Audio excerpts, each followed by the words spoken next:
just a slight bit of a time delay that's happening there. So Sipho, let's get straight into that conversation. What does this award mean for you? Yeah, I think there's Well, I am very, very honored and feel very much privileged to be given this opportunity by Ernst & Young to be a part of this important occasion. And quite frankly, for me, it means that Africa is being recognized, South Africa is being recognized, and all of us who are trying to do our little bits in our own little corners are getting that recognition. So I'm very much delighted and pleased with that.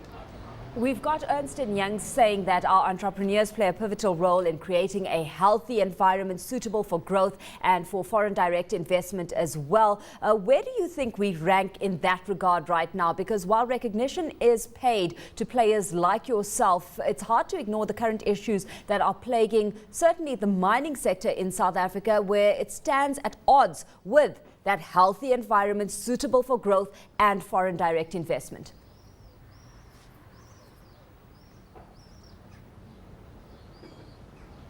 You know, South Africa is not unique in going through that. I mean, in history, if you look at all countries that have been through revolutions, I mean, you could go back to the 6th century up until now. All countries that go through revolution, it takes a bit of time for them to settle down such that they become more stable. I think in South Africa, we need to shorten that period such that it allows us to give more confidence to the world and allow the world to believe in us and believe that we can do certain things and they can come and they are welcome into our own country, because the world cannot wait for us to sort our own problems. An investor goes forward with the idea that he's got. So I think we've got quite a lot of work to do in South Africa, but my wish is that if we would shorten that time of confusion that we're currently facing.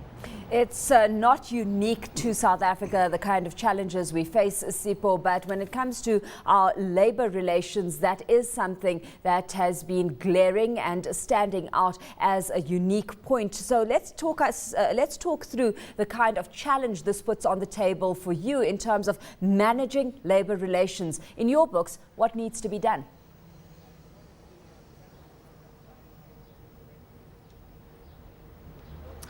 Well, I mean, what needs to be done, we need to continue engaging. We need to continue talking.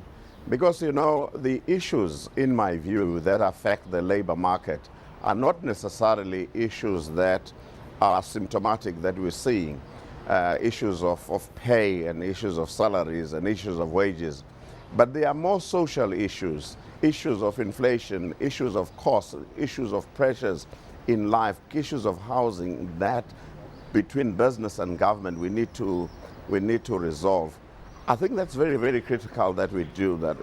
We can't just focus on giving people money, because if you give people money without dealing with the entire situation that affects a person, you're just really wasting money and wasting effort.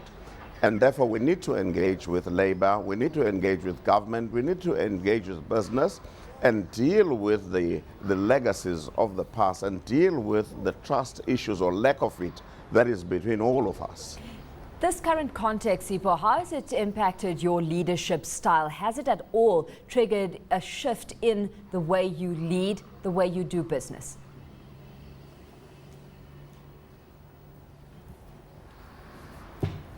Well, I'm sure if you ask my colleagues and the employees that work for Exxaro, they will tell you that I think they are more comfortable with my style. I think when I started, I don't think they understood what I was trying to do, simply because they were probably used to a more command strike type of a style. My style is very easy, very participatory, and allow people to express themselves in a manner and the way they want to do that, for as long as they do that within the rules. And I think we've been able to achieve quite a lot of things through that. Because you have to understand that I don't contain or have all the ideas in life, and I rely on people all the time to make things happen, not only for the company, but for South Africa in general. The communities that we work with, the employees. I mean, last week I was addressing some kind of a town hall meeting at the mine. I invite all sorts of questions, and they can ask me all sorts of things. Sometimes they become abusive, but sometimes they become very good, receive very good questions. But the most important thing is that you get to talk to people, which is very critical. How good are you at accepting constructive criticism, Sipho?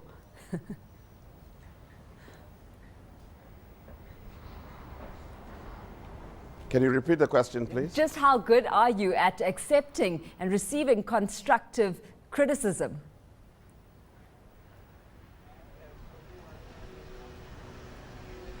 Oh, no, I do that with such smile. Because, quite frankly, I don't consider a question that is being asked as being stupid or challenging. I don't have too much of an ego, quite frankly.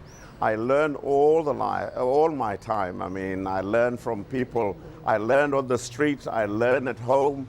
My kids and my son tells me all sorts of things, and I listen to him, and I engage him in a discussion. So I think it works well. I'm not worried about my own position. I'm very comfortable with me, and I hope I remain as I am. Of course, that when it comes to accepting, let's look at when we're looking to, better the South African economy at large. I mean, in your books, Sipho, can government be doing more with regards to the labor situation in South Africa and doing more when it comes to harnessing effective leadership?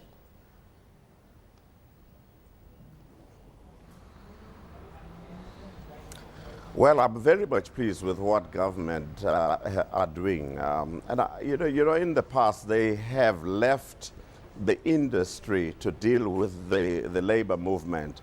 But in the recent past, we've just seen more involvement on the part of government. The Minister of Mines is getting involved.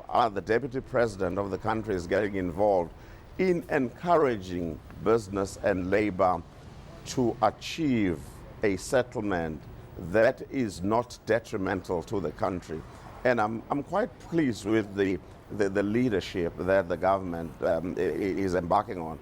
As early as yesterday, there was a meeting between the CEOs in the mining sector as well as the minister, where we were looking at quite a lot of issues across the board and ensuring that the industry continues to be sustainable, and when the industry is sustainable, so that it can be able to deal with the challenges of labor and other social issues that face South Africa. So I'm quite pleased with the leadership initiatives that are being taken right now.